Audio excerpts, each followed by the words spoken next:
Bueno chicos, acabamos de ver la carga resistiva, ahora vamos a dar una vuelta de tuerca más. Hemos dicho que había tres tipos de cargas.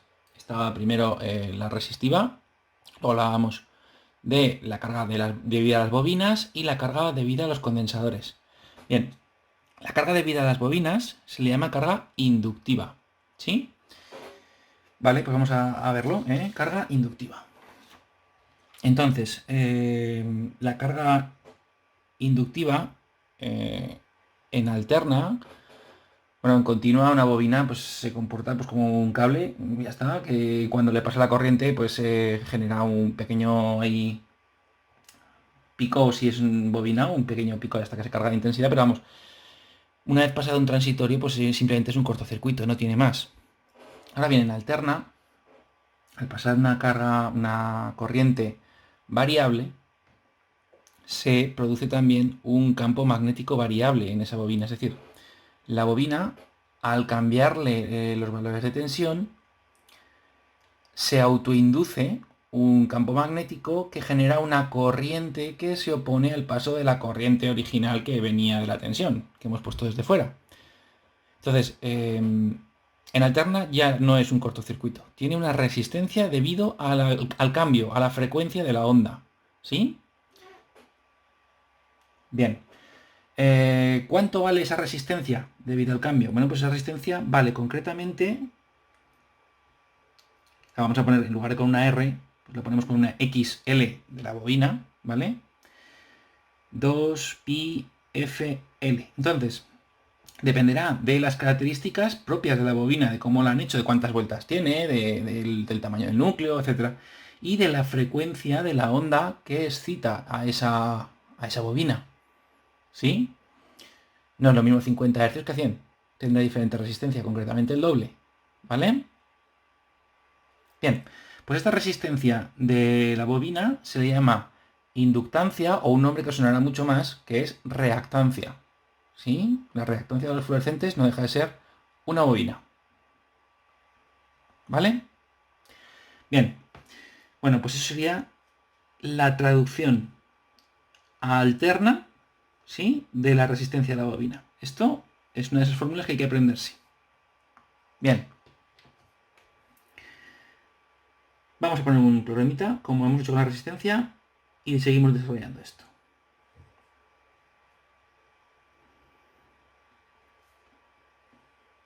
Tendríamos aquí, por ejemplo, una bobina con un generador de tensión, en este caso de 125 voltios y 50 hercios. Y os podéis imaginar la importancia que ahora pues tiene esto de los 50 hercios, que antes no la tenía para la resistencia. Bien, y el coeficiente de autoinducción es de 0,2. Y la unidad son los henrios. Henrios. ¿Vale? Bien. Pues cuando tengáis un problema de estos, de bobinas o de condensadores en alterna, lo primero que tenéis que hacer, aparte de pensar, dibujar, lo digo siempre, tranquilizarnos antes de un examen y todas esas cosas, sería traducir esta L a la reactancia, a la impedancia, a la resistencia que tienes en alterna, ¿vale? Entonces sería XL igual a 2πfL y esto es 2 por 50 por 0,2, ¿vale? Concretamente da 62,8 y las unidades que serán, no hemos dicho que esto es una resistencia, pues serán ohmios, ¿vale? Y a partir de aquí la cuenta es la misma. Ley de Ohm, porque esto ya se ha convertido en una resistencia. A efectos de cálculo, claro. Intensidad es igual a V partido por R. En este caso R, ¿cómo se llama? XL. ¿Vale? Importante que mantengáis el tema de los nombres, ¿eh? No le llaméis R a esto, se llama XL. Porque si no, luego cuando hagamos problemas más complejos os volveréis locos, que todos serán Rs y no se puede permitir esto. Que os volvéis locos, no se puede hacer esto. 125 partido 62,8. Da, casualidades de la vida, 2 amperios. Facilito, ¿no? Bien, aquí es donde volvemos a realizar un poquito el rizo. Pintamos la tensión como antes. Vamos a intentar hacer la misma forma que antes, es decir, 3 cuadros de ancho por semiciclo y 3 cuadros de alto.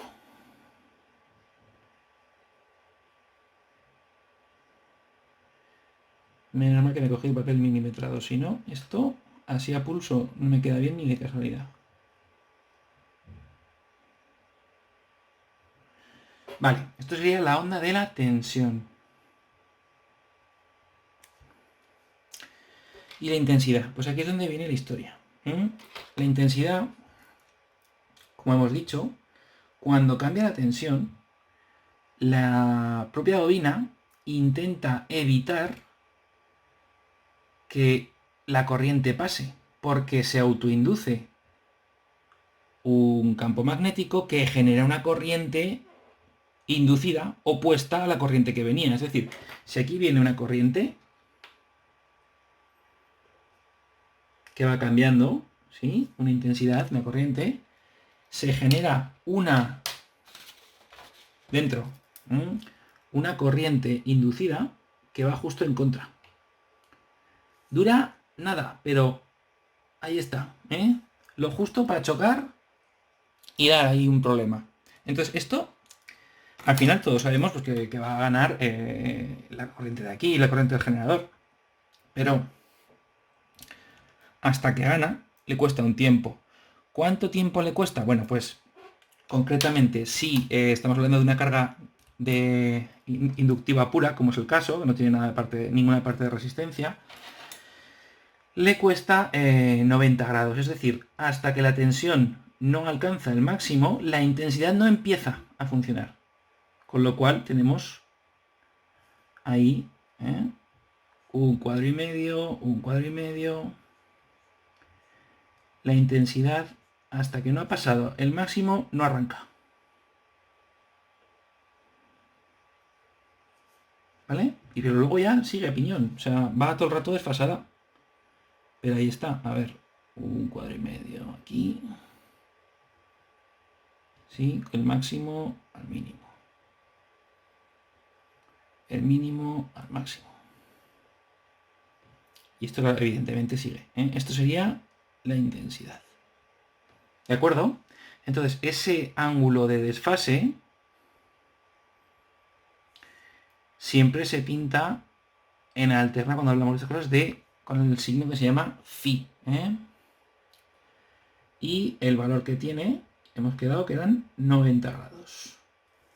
La intensidad arranca 90 grados después que el arranque de la tensión. ¿Sí? O cuando la tensión pasa por el cero, pues la intensidad está en el máximo propio. ¿Vale? Bueno, diagrama temporal yo creo que se entiende rápido, ¿no? Vale. Si hay alguna duda ya sabéis, me contactáis conmigo y lo comento. Bueno, pintamos el diagrama vectorial. La referencia hemos dicho que la vamos a tener en la tensión, pues me pinto la tensión en el cero. Tensión. Y esto hemos dicho que giraba a izquierdas.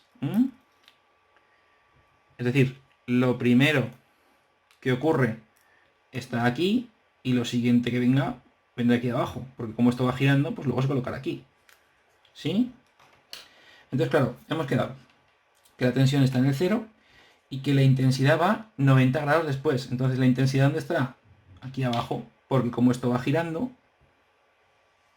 90 grados después aparece la intensidad.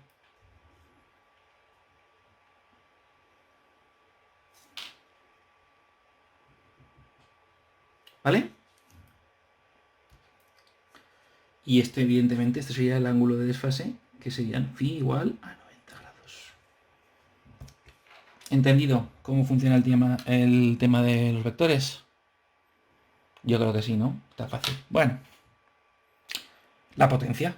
Vamos a hablar de la potencia. Aquí ya tenemos el tema un poco más complejo porque ya no son 3 divisiones, son tres zonas para dividir. Aquí tenemos una zona, otra zona, otra zona, sí, más o menos cada cuadro y medio. A ver, que me lío.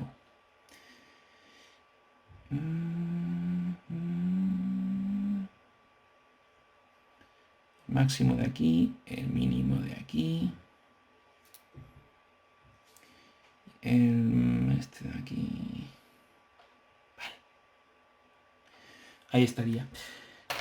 Claro, a ver, he puesto que arranca, pero esto, si lo tiramos en el tiempo, evidentemente aquí habría más del ciclo anterior. O sea, siempre la idea es el desfase. Bien, la potencia. Bueno, pues la potencia en estado sería más por menos. Menos.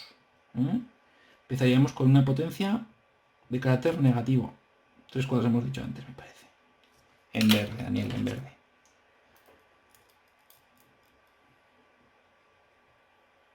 Que luego estos chicos querrán tener los apuntes más o menos limpios y curiosos y no van a poder. Bueno. Y aquí tendríamos más por más, más. Menos por más, menos. Entonces, como podéis ver, ya se presume que lo que tenemos es potencia negativa y potencia positiva. Oh my god, pero si hemos dicho que la potencia solo se podía consumir. Pues aquí está la historia, que es que las bobinas, este retraso, se están comportando como que están devolviendo energía a la red. Es decir, en estas zonas negativas devuelven la energía que han consumido en las zonas positivas. Es decir, que la potencia media, tal y como la entendemos en la resistencia, pues para una bobina la potencia media, ya visualmente lo podemos ver, es 0 vatios. Hay vatios negativos y positivos aquí, o sea, con lo cual la mitad, 0. Pero claro, a eléctricas, pues esto no le viene nada bien. Ya os podéis imaginar, hay unas veces que me inyecta, otras que me da, unas que me inyecta, otras que me da. Entonces, esto realmente está generando perturbaciones en la red eléctrica. Estas perturbaciones se conocen como la potencia reactiva, debido a las reacciones de los elementos. Entonces, esa potencia reactiva, vamos a pintarla bien en verde, ¿por qué no? Es una potencia pues que realmente es eso, la reacción de los elementos. Se pinta con la letra Q, es otro tipo de potencia, y se calcula igual, pero en lugar de V por I, vamos a utilizar el I cuadrado por R, que en este caso la R hemos dicho que era XL. ¿Vale? Perdona el tachón, pero es que una vez también se confunden a veces. Esto hemos quedado que I valía 2 al cuadrado por la resistencia que era 62,8. Bueno, pues ahí me da 251 vatios de reactiva. Que esos vatios reactivos no se escriben con la W, se escriben así. Voltiamperios, que es los vatios, voltios por amperios reactivos. Como el videoarbitraje del fútbol. ¿Vale? Voltiamperios reactivos. Entonces, esto no es una energía consumida, sino que es una energía que unas veces la inyectas, la devuelves, y otras veces la pides. Entonces, esa energía que está dando ahí esa molestia, esas perturbaciones en la red, se llama reactiva. ¿Sí? Y tendríamos una tercera potencia que lo explicaremos en otro momento, ¿de acuerdo? Que sería la que realmente circula por el cable, que es la aparente. Bueno, si no lo explico ya. La aparente sería S y sería P al cuadrado más Q al cuadrado. ¿Vale? Eso lo dejamos ahí, ya lo recuperaremos en otro momento. Pero bueno, eso era aparente. Y esta sí que se mide en solo voltiamperios, VAs. Aquí son VAs. La Q, VAR y la potencia normal, W. Vatios, voltiamperios reactivos y voltiamperios. Bueno, que espero no haber hecho mucho lío, ¿eh? Acordaros de esto, que la intensidad llega, pues eso, 90 grados más tarde que la tensión y ya está, ¿vale? Venga, ya sabéis las reactancias.